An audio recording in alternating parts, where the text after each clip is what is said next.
ಕನ್ನಡದ ಶಾಲಾ ಶಿಕ್ಷಕ ಆವತ್ತು ಐಕಾನು ಇವತ್ತು ಐಕಾನು ಅಂತ ಗೃಹಭಂಗ ನನಗೆ ಬಹಳ ಇಷ್ಟ.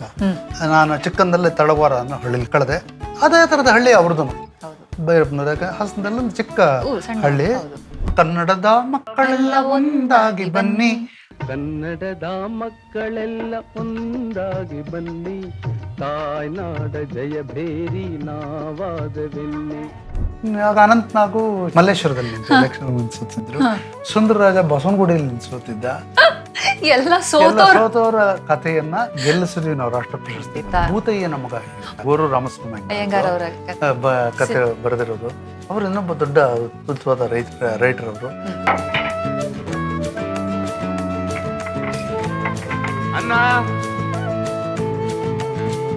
ನನ್ನ ಭಾಷೆ ನನಗೆ ಬಾಗಿಲು, ಬೇರೆಯವ್ರ ಭಾಷೆ ನನಗೆ ಕಿಟಕಿ. Sense of belonging is my pride and I enjoy that. Kannada ಎನೆ ಕುಣಿದಾಡುವುದೆನ್ನೆದೆ, ಕನ್ನಡ ಎನೆ ಕಿವಿ ನಿಮಿರುವುದು, ಕಾಮನ ಬಿಲ್ಲನ್ನು ಕಾಣುವ ಕವಿಯೊಲು ತೆಕ್ಕನೆ ಮನ ಮೈ ಮರೆಯುವುದು.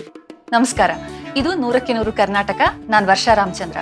ಇವತ್ತಿನ ಈ ಸಂಚಿಕೆ ನಮ್ಮ ಕರ್ನಾಟಕ ರಾಜ್ಯೋತ್ಸವ ಸ್ಪೆಷಲ್ ಸಂಚಿಕೆ ಅಂತ ಬಿಡಿಸಿ ಹೇಳೋ ಅವಶ್ಯಕತೆ ಇಲ್ಲ ಅಂತ ಅಂದ್ಕೊಳ್ತೀನಿ. ಇವತ್ತು 100ಕ್ಕೆ 100 ಕರ್ನಾಟಕದಲ್ಲಿ ನನ್ನ ಜೊತೆಗಿರೋರು TN ಸೀತಾರಾಮ್ ಅವರು. ನಮಸ್ಕಾರ ಸರ್. ನಮಸ್ಕಾರ. ಮಾಯಾ ಮೃಗ ಮಾಯಾ ಮೃಗ ಮಾಯಾ ಮೃಗವೆಲ್ಲಿ, ಹಣ್ಣ ತಿಂದು ಸಿಹಿ ಹಣ್ಣ ಕೊಡುವ ಮರ, ನೀಡಿ ನೀಡಿ ಮುಕ್ತ. ನನ್ನ ಸ್ನೇಹಿತ ಆದ್ರಿಂದ ಆತ ನಂಗೆ ತುಂಬಾ ಚೆನ್ನಾಗಿ ಕಾಣಿಸ್ತಿದ್ದ. ಡೊಂಕು ಕಾಲಿನ, ಹೊಳೆವ ಕಣ್ಣುಗಳ, ಬಿಳಿ ಹಲ್ಲುಗಳ, ಚಿಗುರುಗಡ್ಡದ ಹುಡುಗ. ಅವನ್ನ ನಾನು ತಮಾಷೆ ಕೋತಿ ಅಂತ ಕರೀತಿದ್ದೆ. ಈ ಸಾರಿ ಅಸೆಂಬ್ಲಿ ಎಲೆಕ್ಷನ್ ಅಲ್ಲಿ ನಿಮ್ಗೆ ನಾಮ ಹಾಕ್ಬೇಕು ಅಂತ. ನನಗ ನಾಮ ಹಾಕಿ ಕಿರೀಟ ಯಾರಿಗಿಡ್ತಾರಂತೆ? ಸಂಸ್ಕೃತಿ, ಸಂವಿಧಾನ, ಸಂವಾದ. Radio Azim Premji university.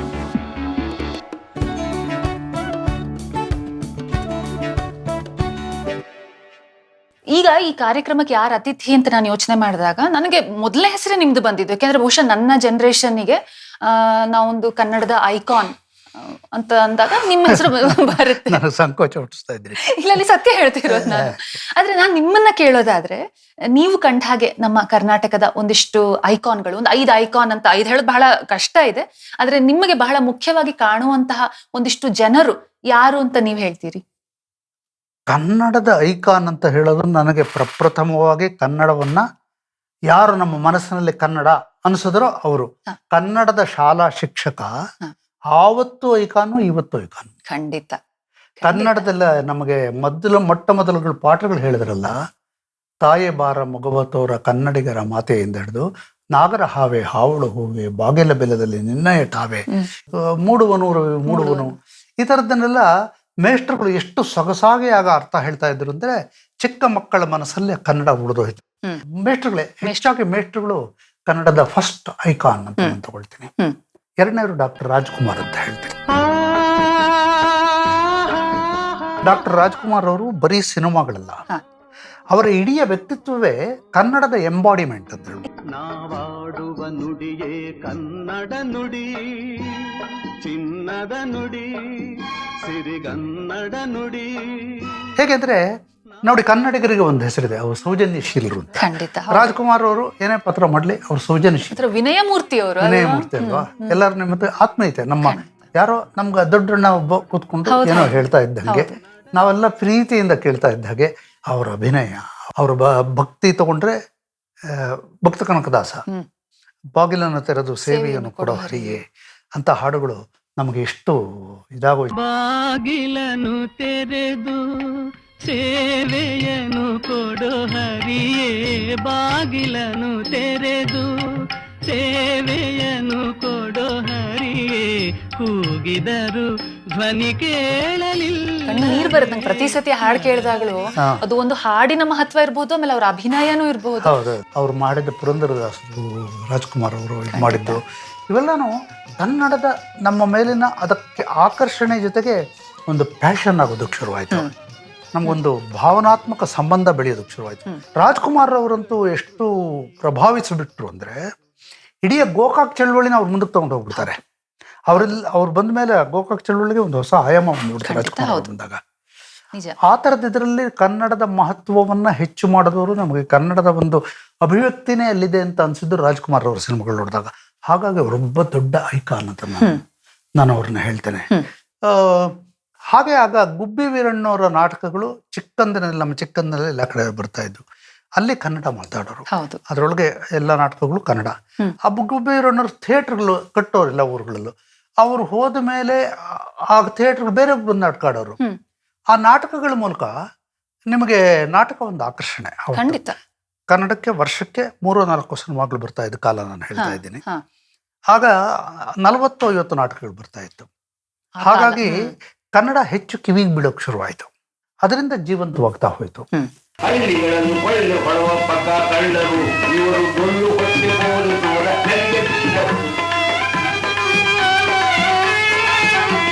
ದಕ್ಕಿಸಿದ್ದ ದುಡ್ಡಿಗೆಲ್ಲ ನಾವೇ ಬಾಚರು, ದಕ್ಕಿಸಿದ್ದ ದುಡ್ಡಿಗೆ ಕೂತಿದ್ದ ದುಡ್ಡಿಗೆ.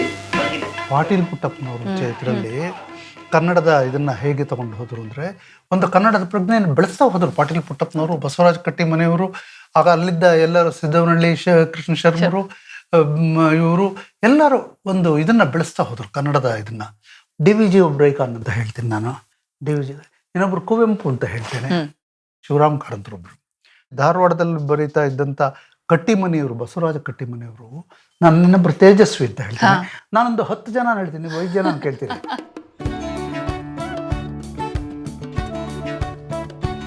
ನಿಮ್ಗೆ ತುಂಬಾ ಇಷ್ಟ ಆಗುವಂತಹ ಒಂದು ವಚನ ಬಸವಣ್ಣವ್ರದ್ದು ಒಂದು ತುಂಬಾ ಇಷ್ಟ ಆಗುತ್ತೆ. ಯಾಕೆಂದ್ರೆ ನಮ್ಮೆಲ್ಲರನ್ನ, ನನ್ನನ್ನಂತೂ ತುಂಬಾ ಕಾಡಿಸಿದೆ ಅದು.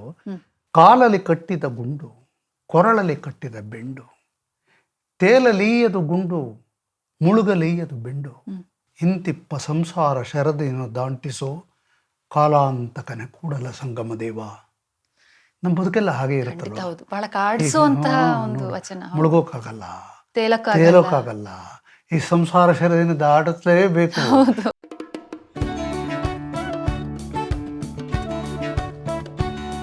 ನಿಮ್ಮನ್ನ ತುಂಬಾ ಕಾಡಿರುವಂತಹ 5 ನಮ್ಮ ಕನ್ನಡದ ಕಾದಂಬರಿಗಳು, ಪುಸ್ತಕಗಳು, ಅಥವಾ ನಿಮ್ಮ ಮೇಲೆ ತುಂಬಾ ಗಾಢವಾಗಿ ಪರಿಣಾಮವನ್ನ ಬೀರಿರುವಂತಹ ನಮ್ಮ ಕನ್ನಡದ ಬರಹಗಾರರು.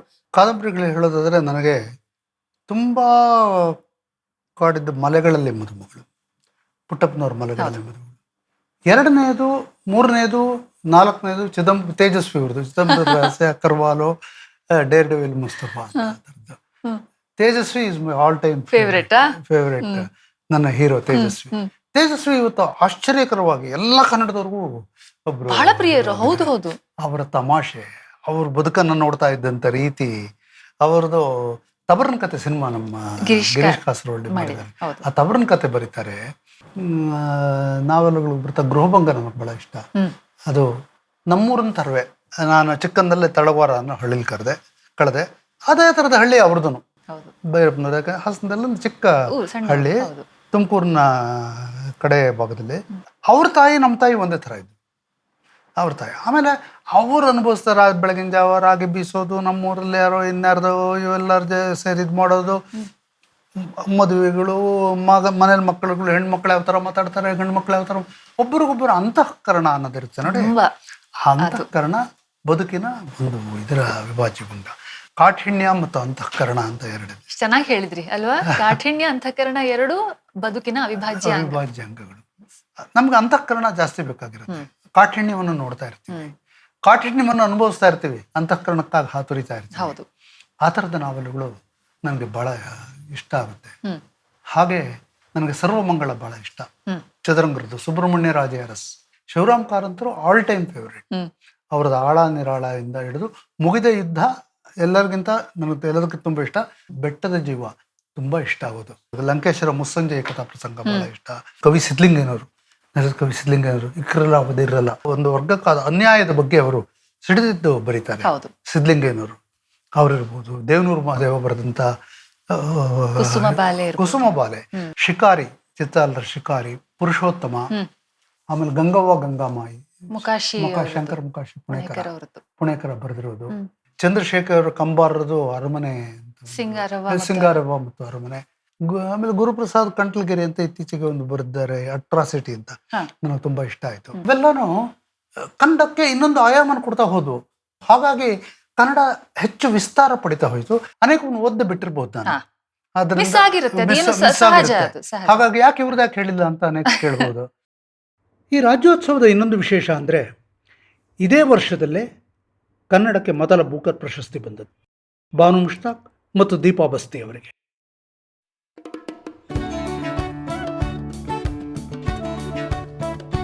ನೀವು 70ರ ದಶಕ ಅಂತಂದಾಗ ಬಹುಶಃ ನನಗನ್ಸೋದು ಸಾಕಷ್ಟು ಚಳುವಳಿಗಳ ಮೂಲಕ, ಆಮೇಲೆ ನಮ್ಮ ಕನ್ನಡ ಚಿತ್ರರಂಗದಲ್ಲಿ ಬಹುಶಃ ಆದಂತಹ ಒಂದಿಷ್ಟು ಎಕ್ಸ್ಪೆರಿಮೆಂಟ್ಗಳ ಮೂಲಕ, ಆಮೇಲೆ ಆಗ ನೋಡಿದ್ರೆ ನೀವು ಸಾಹಿತ್ಯ, ಸಂಗೀತ, ರಂಗಭೂಮಿ ಎಲ್ಲ ಕಡೆನೂ ಒಂದಲ್ಲ ಒಂದು ಹೊಸ ಹೊಸ ಅನುಭವಗಳು, ಎಕ್ಸ್ಪೆರಿಮೆಂಟ್ಗಳು ಆಗ್ತಾನೆ ಇದ್ವು. ಸೊ ಇದೆಲ್ಲದು ಸೇರಿ ನಮ್ಮ ಒಂದು ಕನ್ನಡ ಐಡೆಂಟಿಟಿಯನ್ನು ರೂಪಿಸೋದ್ರಲ್ಲಿ ಬಹಳ ಪ್ರಮುಖ ಪಾತ್ರ ವಹಿಸಿದೆ ಅಂತ ನಿಮ್ಗೆ ಅನ್ಸುತ್ತಾ? ಖಂಡಿತ ಅವುಗಳಿಂದಾನೆ. ಅವಾಗ ಓನ್ಲಿ ಸೋರ್ಸ್ ಆಫ್ ಎಂಟರ್ಟೈನ್ಮೆಂಟ್ ಅದು ನಾಟಕಗಳು ಮತ್ತು ಸಿನಿಮಾಗಳು ಇದ್ವು. ಅದು ಬಿಟ್ಟರೆ ಕಾದಂಬರಿಗಳಿದ್ವು. ಹೌದು. ಆಮೇಲೆ ಧಾರಾವಾಹಿಗಳು ಎಲ್ಲ ಬರ್ತವೆ, ನಾಟಕಗಳು ಇದೆಲ್ಲ. ಆಗ ತುಂಬಾ ಇದರ ಟೈಮ್ ಅಂದ್ರೆ ಕನ್ನಡದ ಕಾದಂಬರಿಗಳು ಇರ್ತಾ ಇದ್ವು. ಅನಾಕ್ರು, ತಾರಾಸು, ನೀವು ಒಂದೊಂದನ್ನು ಬರೆದ್ರು ಕನ್ನಡ ನಿಮ್ಮೊಳಗೆ, ಆ ಕನ್ನಡ ಚೆನ್ನಾಗಿದೆ, ಕನ್ನಡ ಸುಂದರವಾಗಿದೆ ಅನ್ನೋದಲ್ಲ, ಆ ಕನ್ನಡವೇ ನಿಮ್ಮೊಳಗೆ ಸೇರ್ಕೊಳ್ತಾ ಹೋಗುತ್ತೆ. ನಿಮ್ಮ ವ್ಯಕ್ತಿತ್ವದಲ್ಲಿ ಅದು ಇದು ಬರ್ತಾ ಹೋಗುತ್ತೆ.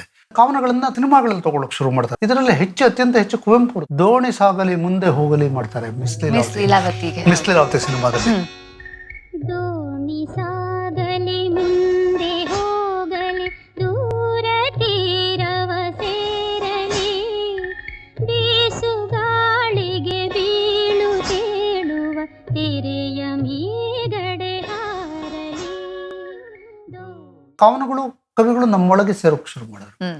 ಅದು ಕನ್ನಡದ ಮೇಲುನೋಟಕ್ಕೆ ಕಾಣದೇ ಇರುವಂತ ಚಳುವಳಿ. ಅದು ಒಳಗೆ ಕಾವ್ಯದ ಅಕ್ಷರದ ಚಳುವಳಿ ನಮ್ಮೊಳಗೆ ಹೋಗುತ್ತೆ. ಪುಟ್ಟಣ್ಣವರು ತೆಗಿತಾರೆ, ಮೂಡಣ ಮನೆಯ ಮುತ್ತಿನ ನೀರಿಗೆ ಎರಕಾವ ಹೊಯ್ದ.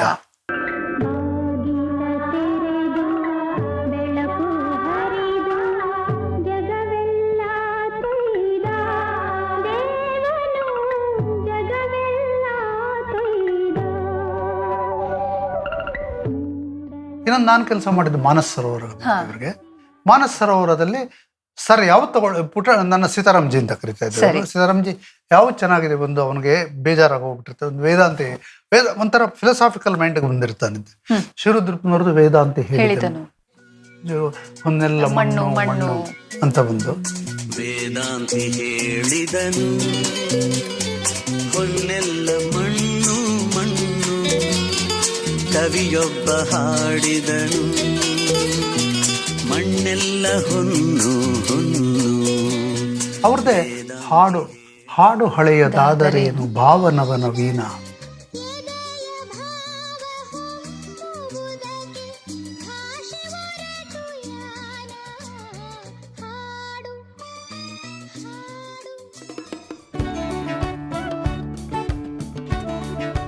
ಆಮೇಲೆ ಸಿನಿಮಾಗಳಲ್ಲಿ ತಗೊಳಕ್ ಶುರು ಮಾಡ್ತಾರೆ, ನಾವೆಲ್ಗಳನ್ನ ಸಂಸ್ಕಾರ ಮಾಡ್ತಾರೆ. ಯಾರು?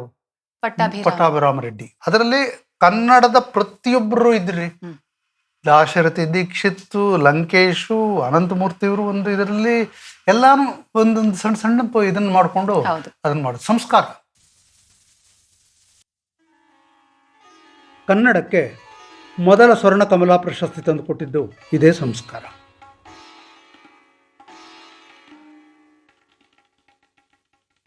ನನ್ನ ಅತ್ಯುತ್ತಮವಾದ ನಾನು ತುಂಬಾ ಇಷ್ಟಪಡೋ ಒಂದು ಚಿತ್ರ ಅಂದ್ರೆ ಬಿಳಿ ಮೋಡ, ತ್ರಿವೇಣಿದು. ಒಂದು ಹೆಣ್ಣಿನ ನಿಲುವನ್ನ ಗಟ್ಟಿಗೊಳಿಸಿದ ಚಿತ್ರಗಳಲ್ಲಿ ಮುಖ್ಯವಾದ ಚಿತ್ರಗಳಲ್ಲಿ ಅದೊಂದು ಬಿಳಿ ಮೋಡ. ತ್ರಿವೇಣಿ ಬರೆದಿದ್ದು ಅದೇ ತರ ಬರೆದ್ರು. ಅದನ್ನ ಪುಟ್ಟಣ್ಣ ಕಣಗಾಲ್ ಸಿನಿಮಾ ಮಾಡ್ತಾರೆ. ಪುಟ್ಟಣ್ಣ ಕಣಗಾಲ್ ಆಮೇಲೆ ಎರಡನೇ ಶರಪಂಜರ ಮಾಡ್ತಾರೆ. ಎರಡನೇದು ಅಂದ್ರೆ ಅವರ ಎರಡನೇದು ನಾಗರ ಹಾವು ಮಾಡ್ತಾರೆ, ತರಾಸು. ಆಮೇಲೆ ಗೆಜ್ಜೆ ಪೂಜೆ ಮಾಡ್ತಾರೆ ಕೆ ಇಂದಿರಾ ಅವ್ರದ್ದು. ಈ ತರ ಸಾಲಾಗಿ ಕನ್ನಡ ಕಾದಂಬರಿಗಳನ್ನ ಚಿತ್ರಗಳನ್ನ ಮಾಡೋಕ್ ಶುರು ಆಯ್ತು. ಸರ್ವಮಂಗಳ ಚದುರಂಗರದು. ಸರ್ವಮಂಗಳ ತುಂಬಾ ಭಿನ್ನವಾಗಿ ನಾನು ಬಹಳ ಉಂಡಾಡಬಹುದು. ಊಟಕ್ಕೆ ಬಾರೋ ಕೃಷ್ಣಪ್ಪ, ಊಟಕ್ಕೆ ಬಾರೋ ಕೃಷ್ಣಪ್ಪ.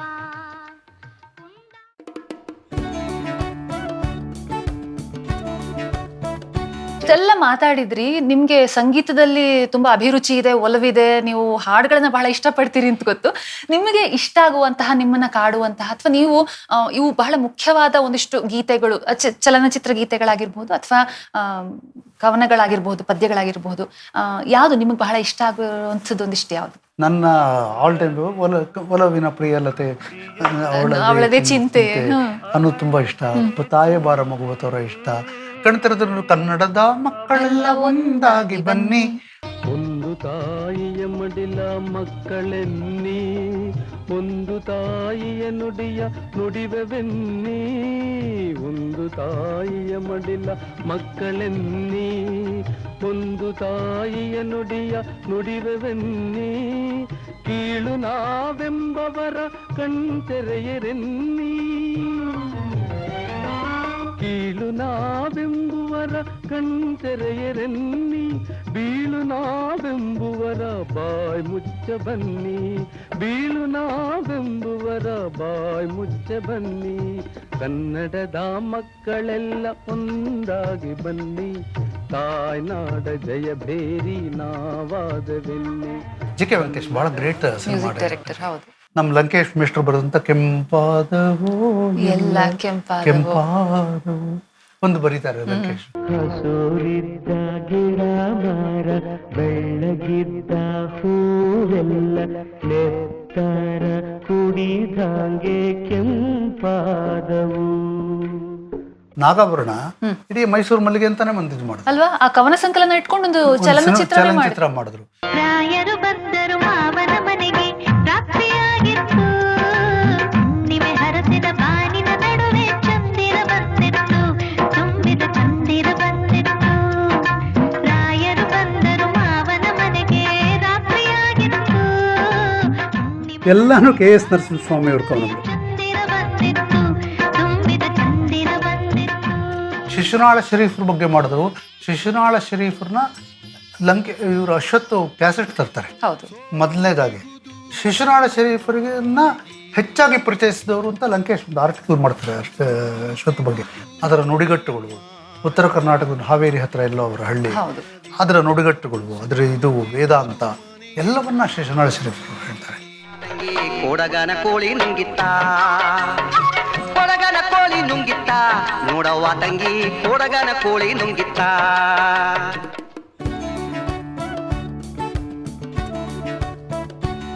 ಇತ್ತೀಚೆಗಷ್ಟೇ ಎಸ್.ಎಲ್. ಭೈರಪ್ಪನವರು ನಮ್ಮನ್ನ ಅಗಲಿದ್ರು. ಭೈರಪ್ಪನವ್ರ ಬಗ್ಗೆ ನಾನೇನು ಹೇಳೋ ಅವಶ್ಯಕತೆ ಇಲ್ಲ. ಆದ್ರೆ ನೀವು ನಿಮ್ಮ ಮೊದಲನೇ ಚಲನಚಿತ್ರಕ್ಕೆ ಅವರ ಕಾದಂಬರಿಯನ್ನ ಆರಿಸ್ಕೊಂಡ್ರಿ, ಮತದಾನ. ಅದ್ಯಾತಕ್ಕೆ ಆರಿಸ್ಕೊಂಡೆ ಅಂದ್ರೆ, ನಾನು ಆಗ ತಾನೇ ಮಾಯಾಮೃಗ ಮುಗಿದಿತ್ತು. ಮಾಯಾಮೃಗ ತುಂಬಾ ಆಲ್ ಟೈಮ್ ಫೇವ್ರೇಟ್ ಇದು ಜನಗಳಿಗೆ ಆ ಟೈಮ್ಗೆ. ಅದು ತುಂಬಾ ಯಶಸ್ಸು ಪಡೀತು, ತುಂಬಾ ದೊಡ್ಡ ಇದು ಪಡೀತು. ಸೊ ನಾನು ಇದ್ದಕ್ಕಿದಂಗೆ ಸ್ಟಾರ್ ಆಗ್ಬಿಟ್ಟೆ. I.M. ವಿಠಲ್ ಮೂರ್ತಿ ಅವರು ನಾರಾಯಣ್ ಅಂತ ಇದರಲ್ಲಿ ಇದ್ದಿದ್ರು, ಹಾಸನದವರು. ಅವರು ಕಾನೂರು ಹೆಗ್ಗಡತಿ ಸಿನಿಮಾ ತೆಗೆದಿದ್ರು, ಕಾರ್ನಾಡ್ ಡೈರೆಕ್ಷನ್. ಅವ್ರಿಗೆ ಇನ್ನೊಂದು ಸಿನಿಮಾ ಮಾಡಬೇಕು ಅನ್ನಿಸ್ತು. ನನ್ನ ಹತ್ರ ಯಾಕೆ ಮಾಡಿಸೋಣ, ಯಾಕೆ ಮಾಡಿಸ್ಬಾರ್ದು, ಹಳೆಯವ್ರನ್ನ ಇನ್ನೊಬ್ಬರನ್ನೇ ಹೊಸ ಇವನ್ನ ಯಾಕೆ ಮಾಡಿಸ್ಬಾರ್ದು ಅಂತ ನನ್ನ ಹತ್ರ ಬಂದರು. ಎಲ್ಲ ಭೇಟಿ ಮಾಡಿದ್ವಿ. ನಮ್ಮ ಅನಿಕೇತನ ಚಿತ್ರ ಕಾದಂಬರಿಗಳಿಗೋಸ್ಕರನೇ ಇರೋದು, ನೀವು ಯಾವ್ದಾದ್ರು ಕಾದಂಬರಿ ಮಾಡಿ ಅಂತಂದ್ರು. ಆ ವೇಳೆಗೆ ಏನಾಗಿದೆ, ಮಾಯಾಮೃಗದಿಂದ ನಾನು ಪಾಪ್ಯುಲರ್ ಆಗಿದ್ದೆ ಅಂತ ನನ್ನ ಇದು ಚುನಾವಣೆಗಳು ಬಂದ್ಬಿಡ್ತು. ಚುನಾವಣೆಯಲ್ಲಿ ಗೋರಿಬಿದನೂರಲ್ಲಿ ಎಲೆಕ್ಷನ್ ನಿಂತು ನನ್ನ ಅಪೂರ್ವವಾದ ಅನುಭವ. ಅಂದ್ರೆ ನಾನು ಗೆಲ್ಲಿಲ್ಲ, ಗೆಲ್ಲದೆ ಇದ್ದಿದ್ದೇ ದೊಡ್ಡ ಅಪೂರ್ವವಾದ ಅನುಭವ. ಅದರಲ್ಲಿ ಅಲ್ಲಿ ನನಗೇನು ರಾಜಕೀಯವಾಗಿ ಹೇಗೆ ನಾನು ಗೆಲ್ಲೋಕ್ಕಾಗಲಿಲ್ಲ ಅನ್ನೋದೆಲ್ಲ ಅಲ್ಲಿ ಇತ್ತು. ಅದೇ ಥರದ ಒಂದು ನಾವೆಲ್ಲೂ ಭೈರಪ್ಪ ಬರೆದಿರು ಮತದಾನ ಅಂತ. ಡಾಕ್ಟರ್ ಶಿವಪ್ಪ ಹೇಗೆ ಸೋಲ್ತಾನೆ ಅಲ್ಲಿ ಅಂತ, ಜನಪ್ರಿಯನಾಗಿದ್ದು ಕೂಡ ಹೇಗೆ ಸೋಲ್ಲೇಬೇಕಾಗುತ್ತೆ ಅಂತ. ನಾನು ಅಷ್ಟೇನು ಜನಪ್ರಿಯನಾಗಿರಲಿಲ್ಲ, ಮಾಯಾಮೃಗ ಜನಪ್ರಿಯ ಕೊಟ್ಟಿತ್ತು, ಆದ್ರೂ ನಾನು ಹೇಗೆ ಸೋತೆ ಅಂತ. ಹಾಗಾಗಿ ಅದನ್ನು ಮಾಡ್ತೀನಿ ಹಿಂದೆ. ಭೈರಪ್ಪನವ್ರಿಗೆ ನೀವೇ ಇದನ್ನ ಕೇಳಿ ಪರ್ಮಿಷನ್ ಅಂತ ಅಂದರು ವಿಠಲ್ ಮೂರ್ತಿ ಅವರು. ಭೈರಪ್ಪನವ್ರು ನನಗೆ ಸ್ವಲ್ಪ ಪರಿಚಯ ಇದ್ರು ಯಾವುದೋ ಒಂದು ಇದರಲ್ಲಿ. ಹಾಗಾಗಿ ಫೋನ್ ಮಾಡಿದೆ, ವಿಠಲ್ ಮೂರ್ತಿ ಅವರು ಇದರಿಂದ ಏನು ಅಂತಂದ್ರು, ಈ ಥರ ನಾನು ಧಾರಾವಾಹಿ ಸಿನಿಮಾ ಮಾಡಬೇಕು ಅಂತ ಇದ್ದೀನಿ, ಮತದಾನ ಮಾಡಬೇಕು ಅಂತ ಇದ್ದೀನಿ, ನಿಮ್ಗೆ ಏನು ಅನುಭವ ಇದೆ ಅಂತ ಮಾಡ್ತೀರಿ ಅಂತಂದ್ರು. ಕೇಳಿದ್ರು ಇಲ್ಲ ಮಾಯಾಮೃಗ ಮಾಡಿದ್ದೀನಿ. ಓ ಮಾಯಾಮೃಗ ಮಾಡಿದ್ದೀರಲ್ವೇ, ಹ್ಮ್. ಯಾರಿಗೂ ಅನುಭವ ಇಲ್ಲದೆ ಇರೋರಿಗೆ ನಾನು ಕೊಡಲ್ಲ ಹ್ಮ್. ಅಂತ ಅಂದ್ಬಿಟ್ಟು ಹಾಮನಾಯಕರು ಅವ್ರ ಸ್ನೇಹಿತರಾಗ. Okay. ಹಾಮನಾಯಕರು ಮಾಯಾಮೃಗನ ತುಂಬಾ ಮಾಡಿ ಸುಧಾದಲ್ಲಿ ಫ್ರಂಟ್ ಪೇಜ್ ಬರೋ ತರ ಮಾಡಿ ಒಳಗೆ ದೊಡ್ಡ ಆರ್ಟಿಕಲ್ ಬರ್ತೀನಿ ಮಾಯಾಮೃಗ ಬಗ್ಗೆ. ಹ್ಮ್. ಹಾಮನಾಯಕರನ್ನ ಕೇಳಿದೆ, ಇವ್ರಿಗೆ ಕೊಡಿ, ನೀವು ಕೊಡದೆ ಇರಬೇಡಿ ಅಂತ. ನಾಳೆ ಬನ್ನಿ ಅಂದ್ರು. ನಾಳೆ ಹೋದ್ವಿ. ಮತದಾನ ಈಗ ಮಾಡ್ತಾ ಇದ್ದೀವಿ. ಯಾಕೆಂದ್ರೆ ನಾನು ಸೋತ್ ಕತೆ ಅದು. ಹ್ಮ್. ನಾನು ಅದನ್ನ ನಂದೇ ಕಥೆ ಒಂದ್ ರೀತಿ ನಂದೇ ಕತೆ ಒಂದು ರೀತಿಲಿ. ಆಗ ಅನಂತ್ನಾಗು ಮಲ್ಲೇಶ್ವರದಲ್ಲಿ ನಿಂತು ಎಲೆಕ್ಷನ್ ನಿಲ್ಸುತ್ತಿದ್ರು. ಸುಂದರರಾಜ ಬಸವನಗುಡಿಯಲ್ಲಿ ನಿಲ್ಸೋತಿದ್ದ. ಎಲ್ಲ ಎಲ್ಲ ಸೋತವರ ಕಥೆಯನ್ನ ಗೆಲ್ಲಿಸಿದ್ವಿ ನಾವು. ರಾಷ್ಟ್ರ ಪ್ರಶಸ್ತಿ ಬಂತು. ಒಳ್ಳೆ ಚಿತ್ರ ಕೂಡ ಒಳ್ಳೆ ಅಲ್ವಾ? ಅದು ರಾಷ್ಟ್ರ ಪ್ರಶಸ್ತಿ ಬಂದು ಅದು ಗೆಲುವು ಕಂತು. ಆಮೇಲೆ ರಾಷ್ಟ್ರ ಪ್ರಶಸ್ತಿ ಬಂತು, ಅದಕ್ಕೆ ಅಭಿನಂದನೆ ಸಲ್ಲಿಸಿದ್ರು. ಆ ರಾಷ್ಟ್ರ ಪ್ರಶಸ್ತಿ ಚಿತ್ರನೇ ನೋಡಿ ಇಲ್ಲೆಲ್ಲೋ ಇದೆ, ನೀವು ನೋಡಿದ್ರು ಇಲ್ಲೋ ಇದು. ಅಲ್ಲಿ. ಹೌದು. ಹಾ,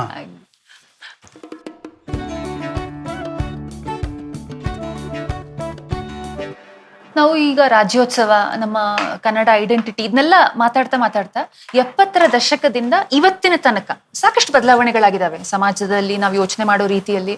ಆದ್ರೆ ನಮ್ಮ ಕನ್ನಡಿಗರ ಅಭಿರುಚಿ ಏನಿದೆ, ಸಾಹಿತ್ಯ, ಸಿನಿಮಾ ಅಭಿರುಚಿಯಲ್ಲಿ ಬದಲಾವಣೆ ಆಗಿದೆಯಾ ಒಂದು ಪ್ರಶ್ನೆ. ಹೌದು ಅನ್ನೋದಾದ್ರೆ ಯಾವ ರೀತಿಯಲ್ಲಿ ಆಗಿದೆ? ಅಭಿರುಚಿ ಅನ್ನೋದಿದೆಯಲ್ಲ ವರ್ಷ, ಹ. ಅದು ಸತತವಾಗಿ ಬದಲಾವಣೆ ಆಗ್ತಾ ಇರುತ್ತೆ. ಆಮೇಲೆ ಇವತ್ತಿನ ಕಾಲ ವೇಗವಾಗಿದೆ, ಹೌದು, ಅವತ್ತಿಗಿಂತ ವೇಗವಾಗಿದೆ. ಖಂಡಿತ. ನೀನು 15 ನಿಮಿಷದಲ್ಲಿ ಹೇಳೋದನ್ನ 3 ನಿಮಿಷದಲ್ಲಿ ಹೇಳೋಕ್ಕಾಗುತ್ತಾ ಅಂತಾರೆ ಚಾನಲ್.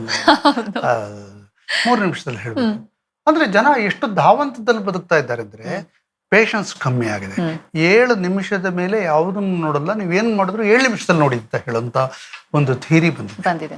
ನೀವು ಹೇಳೋದನ್ನ ಬಹಳ ಸಂಕ್ಷಿಪ್ತವಾಗಿ ಹೇಳ್ಬೇಕಾಗುತ್ತೆ. ಅದಷ್ಟು ಇಂಪಾರ್ಟ್ ಆಗ್ಬೇಕಾಗುತ್ತೆ, ಹೌದು, ಅದಷ್ಟು ಬೇರೆಯವ್ರಿಗೆ ತಲುಪಬೇಕಾಗುತ್ತೆ. ಹೌದು.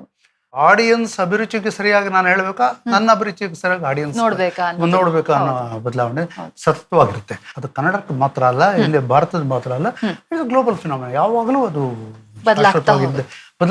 ಆಗ ಸಂಘರ್ಷ ಇದ್ದೇ ಇರುತ್ತೆ.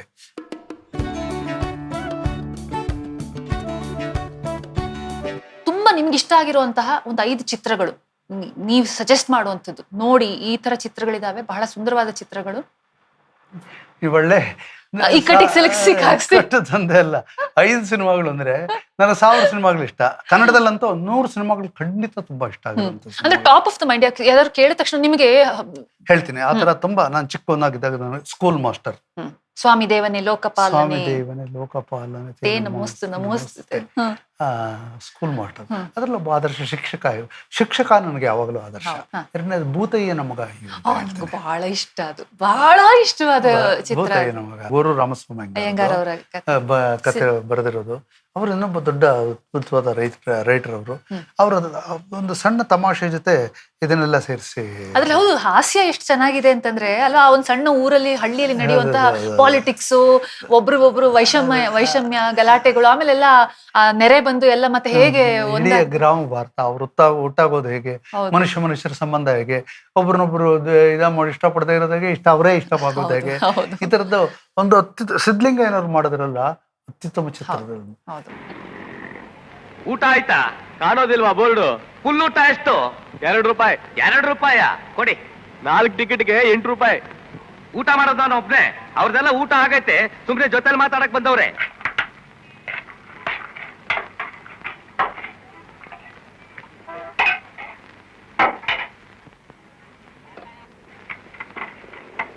ಅನ್ನ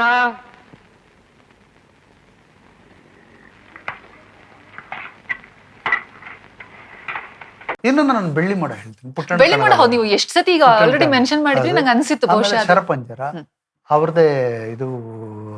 ಶರಪಂಜರ ಆದ್ಮೇಲೆ ಗೆಜ್ಜೆ ಪೂಜೆ, ಮಾನಸ ಸರೋವರಾಗೆ ನಾನೇ ಕತೆ ಬರೆದು ಸಂಭಾಷಣೆ ಬರೆದು ಎಲ್ಲ ಮಾಡಿದ್ದೆ.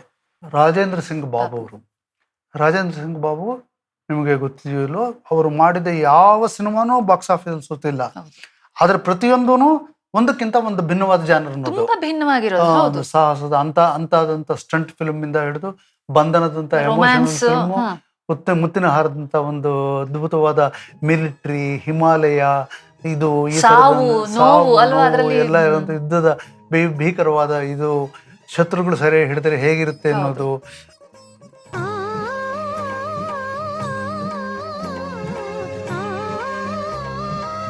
ರಾಜೇಂದ್ರ ಸಿಂಗ್ ಬಾಬು ನನಗೆ ತುಂಬ ಮಾಸ್ಟರ್ ಅಂತ ಅನ್ಸುತ್ತೆ. ಅವರು ನಮ್ಗೆ ಯಾವಾಗಲೂ ಒಂದು ಗುರು ಥರ ಇರ್ಬೇಕು, ಕಮರ್ಷಿಯಲ್ ಆಗಿರ್ಬೇಕು, ಚೆನ್ನಾಗೂ ಇರಬೇಕು ಅನ್ನೋದರ ಹೌದು. ಒಂದು ಇದಾಗಿದ್ರು. ಅವ್ರು ಇರ್ಬೋದು. ಗಿರೀಶ್ ಕಾಸರಳ್ಳಿ ಇವರ ತಬರನ್ ಕತೆ ನಾನು ಹೇಳಿದೆ, ಹೇಳಿದ್ರಿ. ಅದನ್ನ ಮತ್ತೆ ನೋಡ್ಬೋದು. ಆ ಥರದ ಇದ್ರಲ್ಲಿ ಸರ್ವಮಂಗಳ ಚದುರಂಗರದು. ಈ ಬ್ರಿಟಿಷ್ನವ್ರ ದೌರ್ಜನ್ಯನ ಏನಪ್ಪ ಅದು ಹೊಸ ಸಮಾಚಾರ? ಎಲ್ಲೆಲ್ಲೂ ಲಾಠಿ ಚಾರ್ಜು, ಗುಂಡಿನೆಟ್ಟು, ಕಮಲಾ ನೆಹರು ದಸ್ತಿಗೆ. ವಿನಾಶ್ ಕಾಲ ವಿಪರೀತ ಬುದ್ಧಿ ಅಂದಂಗೆ ಅವ್ರಿಗೆಲ್ಲ ಹೋಗೋ ಕಾಲ ಬಂದಿದೆ. ಹೌದೌದು, ಇದು ಅವ್ರ ಕೊನೆಗಾಲವೇ. ಅವ್ರ ದೌರ್ಜನ್ಯ ಹೆಚ್ಚಾಗಿಲ್ಲ, ನಮ್ ಗಾಂಧೀಜಿ ಅವ್ರ ಚಳವಳಿಲಿ ಜೋರಾಗ್ತಾನೆ ಇದೆ. ಅಯ್ಯೋ ನಮ್ಗೆ ಯಾಕ್ರೋ ಅವೆಲ್ಲ? ಹೇಳಿ ಮಾರ್ಕೆಟ್ಗೆ ಹೋಗಿ ಊಟ ತರಕಾರಿ ತಗೊಂಡು ನಮ್ಮ ಹಳ್ಳಿಗೆ ಹೋಗಿ ಸಿದ್ಧ ಮಾಡ್ಕೊಂಡು ಹೇಳಿ. ಕಿತ್ತೂರು ಚೆನ್ನಮ್ಮ ನಮ್ಮ ನನಗೆ ಸ್ವಾತಂತ್ರ್ಯದ ಬಗ್ಗೆ, ಭಾರತ ಸ್ವಾತಂತ್ರ್ಯದ ಬಗ್ಗೆ ಇದು ಬಂದಿದ್ದು ನಾನು ಇನ್ನೂ ಹೈಸ್ಕೂಲ್ ಫಸ್ಟ್ ಇಯರ್ಲಿದ್ದೆ ಆಗ. ಅದನ್ನು ನೋಡಿದಾಗ ಮನೇಲಿ ಹೇಳಿದೆ, ಬೆಂಗಳೂರಿಗೆ ಬಂದು ನೋಡಿದ್ದೆ, ಯಾರ್ದ ಜೊತೆಯಲ್ಲಿ ಬಂದು ನೋಡಿದ್ದೆ. ಅಷ್ಟು ಇಷ್ಟ ಆಗಿದ್ದು ನನಗೆ ತುಂಬಾ ಕಡಿಮೆ. ಅದ್ರ ಡೈಲಾಗ್ಗಳು ನನಗೆ ಇನ್ನೂ ಜ್ಞಾಪಕ ಆಯ್ತು. ಕಿತ್ತೂರು ಚೆನ್ನಮ್ಮ ಬ್ರಿಟಿಷ್ನವ್ರಿಗೆ ಹೇಳ್ತಾರೆ, ಕೊಟ್ಟಿರಾ ಕಪ್ಪ ನಿಮಗೆ ಕೊಡಬೇಕು ಕಪ್ಪ, ನೀವೇನು ಉತ್ತೀರಾ ಬಿತ್ತೀರಾ ಬೆಳೆ ಬಿತ್ತೀರಾ, ನಿಮಗೇಕೆ ಕೊಡಬೇಕು ಕಪ್ಪ. ಮೋಡ ಮಳೆ ಸುರಿಸುತ್ತದೆ, ಭೂಮಿ ಬೆಳೆ ಬೆಳೆಯುತ್ತದೆ, ನಿಮಗೇಕೆ ಕೊಡಬೇಕು ಕಪ್ಪ. ನಮ್ಮವರೊಂದಿಗೆ ಉತ್ತೀರಾ ಬಿತ್ತೀರಾ, ನೀರು ಹಾಯಿಸಿ ನಾಟಿ ನೆತ್ತೀರಾ, ಹೊರೆ ಹೊತ್ತೀರಾ, ದಣಿದವರಿಗೆ ಅಂಬಲಿ ಕಾಯಿಸಿ ಕೊಡ್ತೀರಾ, ನಿಮಗೇಕೆ ಕೊಡಬೇಕು ಕಪ್ಪ. ಇವತ್ತು 60 ವರ್ಷ ಆಗಿದೆ ಸಿನಿಮಾ ಬಂದು. ಇವತ್ತಿನಗೂ ಅನೇಕರಿಗೆ ಡೈಲಾಗ್ ಬೇಕು. ಹೌದು.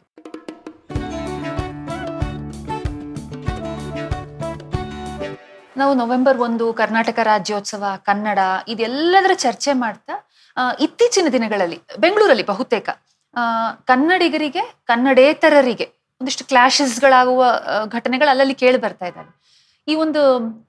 ಈ ಒಂದು ಜಾಗ ನಂದು, ನನ್ನ ಭಾಷೆ, ನನ್ನ ಪ್ರಾಂತ್ಯ, ನನ್ನ ಜನ, ಈ ಸೆನ್ಸ್ ಆಫ್ ಬಿಲಾಂಗಿಂಗ್ ಅನ್ನೋ ಕಾನ್ಸೆಪ್ಟ್ ಇದೆಯಲ್ಲ, ನೀವ್ ಹೇಗೆ ನೋಡ್ತೀರಿ ಅದನ್ನ ಸರ್? ಖಂಡಿತ ಸೆನ್ಸ್ ಆಫ್ ಬಿಲಾಂಗಿಂಗ್ಗೆ ನನಗೆ ನನ್ನದೇ ಆದ ಕರ್ನಾಟಕದ ಬಗ್ಗೆ ತುಂಬಾ ಹೆಮ್ಮೆ ಇದೆ, ಕನ್ನಡದ ಬಗ್ಗೆ ತುಂಬಾ ಹೆಮ್ಮೆ ಇದೆ. ಭಾರತಕ್ಕೆ ಸೇರಿದವರೆಲ್ಲ ಸಂವಿಧಾನಾತ್ಮಕವಾಗಿ ಎಲ್ಲಿ ಬೇಕಾದರೂ ಇರಬಹುದು. ಆದರೆ ಇದ್ದಾಗ ಸುತ್ತ ಜನದ ಭಾಷೆಯನ್ನು ಕಲಿಬೇಕು. ಹಾಗೆ ಇಲ್ಲಿಗೆ ಬರ್ತಾರಲ್ಲ ಯಾರೋ ವ್ಯಾಪಾರಕ್ಕೆ ಅದಕ್ಕೆ ಬರ್ತಾರೆ. ಬರೀ ಭಾಷೆಯೊಂದೇ ಅಲ್ಲ, ಕನ್ನಡದ ಬದುಕು ಅವ್ರದ್ದಾಗಬೇಕು. ಆವಾಗ ನಾವು ಇದಾಗ್ತೀವಿ. ನಾವು ಒಂದು ಸೆನ್ಸ್ ಆಫ್ ಬಿಲಾಂಗಿಂಗ್ ನನಗೆ ಹೆಚ್ಚಾಗುತ್ತೆ. ನಾನು ಅಕಸ್ಮಾತ್ ಬೇರೆ ಊರುಗಳಿಗೆ, ಬೇರೆ ದೇಶಕ್ಕೆ ಹೋದರೆ ಖಂಡಿತ ಅಲ್ಲಿನ ಲ್ಯಾಂಗ್ವೇಜ್ ಕಲಿಯೋದಕ್ಕೆ ಇಷ್ಟಪಡ್ತೀನಿ. ಬೇರೆ ಸ್ಟೇಟ್ಗೆ ಹೋದ್ರೆ ಅಲ್ಲಿಂದ ಹಾಗೆ ಅವ್ರು ಇಲ್ಲಿ ಬಂದಾಗ ಈ ಭಾಷೆಯನ್ನು ಕಲಿಬೇಕು. ನಮಗೆ ಅವ್ರ ಭಾಷೆ ಕಲಿಬಾರ್ದು ಅಂತ ಇಲ್ಲ. ನನ್ನ ಭಾಷೆ ನನಗೆ ಬಾಗಿಲು, ಬೇರೆಯವ್ರ ಭಾಷೆ ನನಗೆ ಕಿಟಕಿ. Sense of belonging is my pride and I enjoy that. ಇವತ್ತು ಈ ಕಾರ್ಯಕ್ರಮನ ಯಾರ್ಯಾರು ನೋಡಿರ್ತಾರೋ, ಐ ಥಿಂಕ್ ಬಹುಶಃ ಒಂದು ನೋಟ್ ಪುಸ್ತಕ ಇಟ್ಕೊಂಡು ಮತ್ತೊಂದ್ಸರ್ತಿ ಈ ಹೆಸರು, ಈ ಕಾದಂಬರಿ, ಈ ಚಲನಚಿತ್ರ, ಯಾಕೆಂದ್ರೆ ಎಷ್ಟೊಂದು ನಾವು ಎಲ್ಲೊಂದ್ ಕಡೆ ಮರ್ತ ಹೋಗಿರುತ್ತೆ ಅಥವಾ ಗೊತ್ತಿರಲ್ಲ. ಹಾಗಾಗಿ ಒಂದೇ ಒಂದು ಅರ್ಧ ಗಂಟೆ, ಮುಕ್ಕಾಲು ಗಂಟೆಯಲ್ಲಿ ಅದಷ್ಟು ಒಟ್ಟಿಗೆ ನೀವು ನಮ್ಮ ಮುಂದೆ ಇಟ್ಟಿದ್ದೀರಿ. ಆದ್ರೆ ನಾನು ನಿಮ್ಮ ಹತ್ರ ಒಂದು ಘಟನೆ ಬಗ್ಗೆ ಹೇಳಲೇಬೇಕು. 2006 ಬಹುಶಃ ನಮ್ಮ ಸ್ಟೇಟ್ ಅವಾರ್ಡ್ ಜೂರಿ ಚೇರ್ಪರ್ಸನ್ ನೀವಾಗಿದ್ರಿ ಅಂತ ಅನ್ಸುತ್ತೆ. ಆ ವರ್ಷ ನಾಯಿನೆರಳು ಚಿತ್ರ ಗಿರೀಶ್ ಕಾಸರವಳ್ಳಿ ಅವರದ್ದು ಕಾಂಪಿಟಿಷನ್ ಅಲ್ಲಿ ಇತ್ತು. ಅದ್ರದ್ದು ಸಿನಿಮಾಟೋಗ್ರಫಿ ನನ್ನ ಅಪ್ಪಂದು. ನಂಗೆ ಅದ್ರಲ್ಲಿ ಅವರ ಸಿನಿಮಾಟೋಗ್ರಫಿ ಬಹಳ ಇಷ್ಟ ಆಗಿತ್ತು. ನಾನು ಪಕ್ಕ ಸ್ಟೇಟ್ ಅವಾರ್ಡ್ ಬರುತ್ತೆ ಸಿನಿಮಾಟೋಗ್ರಫಿಗೆ ಅಂತ ನನ್ನ ಮನಸ್ಸಲ್ಲಿ ನಾನು ನಿರ್ಧಾರ ಮಾಡಿ ಆಗಿತ್ತು.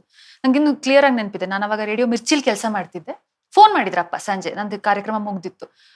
ಬಂತ ಪ್ರಶಸ್ತಿ ಬಂತ ಅಂತಂದ್ರೆ, ಇಲ್ಲ ಇನ್ಯಾವುದೋ ಒಂದು ಕಮರ್ಷಿಯಲ್ ಚಿತ್ರಕ್ಕೆ ಅನೌನ್ಸ್ ಆಗಿತ್ತು. ನನಗೆ ಏಕದಮ್ ಏನಿದು, ಒಂದು ಒಳ್ಳೆ ಛಾಯಾಗ್ರಹಣ ಯಾವುದು ಅಂತ ಗೊತ್ತಾಗಲ್ವಾ, ಹೆಂಗ್ ಸಾಧ್ಯ ಅಲ್ಲ, ಅದು ಸೀತಾರಾಮ್ ಅವರು ಜೂರಿ ಚೇರ್ಪರ್ಸನ್ ಆಗಿ ಅವರಿಗೂ ಗೊತ್ತಾಗ್ಲಿಲ್ವ, ನಾ ಬಡ ಬಡ ಬಡ ಬಡ ಅಂತ ಹೇಳ್ತಿದ್ದೀನಿ. ಅಪ್ಪ ನಾನು ಅಷ್ಟು ಹೇಳೋದನ್ನ ಕೇಳಿ ಆದ್ಮೇಲೆ, ಇಲ್ಲ ನನಗೆ ಲೈಫ್ ಟೈಮ್ ಅಚೀವ್ಮೆಂಟ್ ಅವಾರ್ಡ್ ಬಂದಿದೆ, ಅದಕ್ಕೆ ಕಾರಣ ಡೆಫಿನೆಟ್ಲಿ ಸೀತಾರಾಮ್. ಯಾಕೆಂದ್ರೆ ಅಲ್ಲಿ ತನಕ ಯಾವ ಟೆಕ್ನಿಷಿಯನ್ ಗೆ ಅವಾರ್ಡ್ ಬಂದಿರ್ಲಿಲ್ಲ. ಲೈಫ್ ಟೈಮ್ ಟೆಕ್ನಿಷಿಯನ್ ಬೇಕು ಅಂದ್ರೆ ಹಾಗಿದ್ರೆ ಇದನ್ನ ಬಿಡಿ ಅಂದ್ರು ಅಲ್ಲ.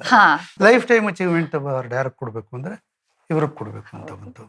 ಸಾಕಷ್ಟು ಸಮಯ ತಗೊಂಡಿದೀವಿ ನಿಮ್ದು, ಬಟ್ ಬಹಳ ಪ್ರೀತಿಯಿಂದ ಮಾತಾಡಿದಿರಿ. ನಾವ್ ಎಷ್ಟೇ ಪ್ರಶ್ನೆ ಕೇಳಿದ್ರು, ಎಷ್ಟೇ ಇಕ್ಕಟ್ಟಿಗೆ ಸಿಕ್ಕಾಕ್ಸಕ್ ಪ್ರಯತ್ನ ಪಟ್ರು ಸಿಕ್ಕಾಕೊಳ್ದೆ.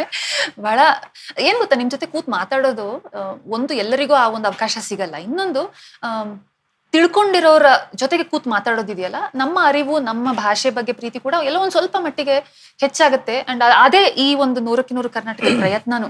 ನಾನು ಹೇಳಿದ್ನಲ್ಲ, ನಾನು ಕಾದಂಬರಿಗಳು ನಾನು ನಿನಗೆ 5, 6, 8, 10 ಹೇಳಿದಿರ್ಬೋದು. ಇನ್ನ 100 ಕಾದಂಬರಿಗಳು, 1000 ಕಾದಂಬರಿಗಳು ನಾನು ಹೇಳಿಲ್ಲ, ಹೇಳೋಕ್ಕಾಗಿಲ್ಲ. ಅಷ್ಟು ದೊಡ್ಡದಾಗಿದೆ ಕನ್ನಡದ ವಿಸ್ತಾರ ಮತ್ತು ಕನ್ನಡವನ್ನು ಹೇಳಲೇಬೇಕಾದಂಥ ಅಂಡರ್ಲೈನ್ ಮಾಡಬೇಕಾದಂಥ ವಸ್ತುಗಳು, ಸಂಗತಿಗಳು, ಪುಸ್ತಕಗಳು, ಕಾವ್ಯದ ಇದು ಎಲ್ಲನೂ ಅಷ್ಟೊಂದಿದೆ. ಖಂಡಿತ. ಇನ್ನು ತುಂಬಾ ಜನ ಬಿಟ್ಟಿದ್ದೀನಿ, ಅವ್ರಿಗೆಲ್ಲ ಕ್ಷಮೆ ಕೇಳ್ತೀನಿ. ಆಮೇಲೆ ನೀವು ನೋಡ್ತಿರೋರು ಈಗ ಯಾವ್ದಾವ್ದು ಬಿಟ್ಟಿದೀನಿ ಅಂತ ಅವ್ರ ಪಾಪ ಬಹಳ ವಿನಮ್ರವಾಗಿ ಹೇಳಿದ್ರಲ್ಲ, ನಿಮ್ಗೆ ಆತರ ಅನ್ಸಿದ್ರೆ ಯಾವ್ದೊಂದು ಸಿನಿಮಾ ನಿಮ್ಗೆ ಬಹಳ ಇಷ್ಟ ಆಗಿರೋದು ಅಥವಾ ಯಾವ್ದೋ ಕಾದಂಬರಿ ನಿಮ್ಮ ನೆಚ್ಚಿನ ಕಾದಂಬರಿ ಬಿಟ್ಟು ಹೋಗಿದೆ ಅಂತ ಅನ್ಸಿದ್ರೆ ಖಂಡಿತ ಕಮೆಂಟ್ ಅಲ್ಲಿ ಬರೀರಿ. ನಾನಂತೂ ಅದನ್ನ ಓದಿ ಅದಕ್ಕೆ ರಿಯಾಕ್ಟ್ ಮಾಡೇ ಮಾಡ್ತೀನಿ. ಇಷ್ಟು ಸಮಯ, ಇಷ್ಟು ಪ್ರೀತಿ, ಇಷ್ಟು ಒಲವು, ಇಷ್ಟೆಲ್ಲ ನೆನಪುಗಳು ಏನು ಹೇಳಕ್ಕೆ ಸಾಧ್ಯ ಇಲ್ಲ. ತುಂಬಾ ಧನ್ಯವಾದ. Thank you.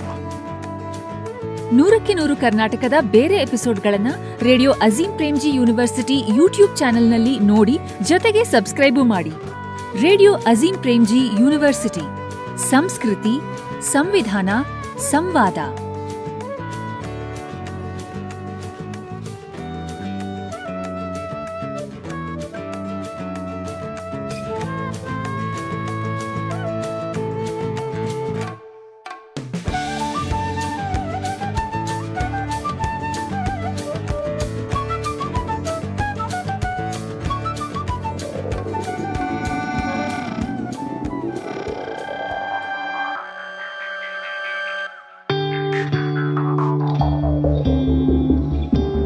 You're listening to आप सुन रहे हैं You're listening? ನೀವು ಕೇಳ್ತಾ ಇದ್ದೀರಾ Radio Azim Premji ಯೂನಿವರ್ಸಿಟಿ.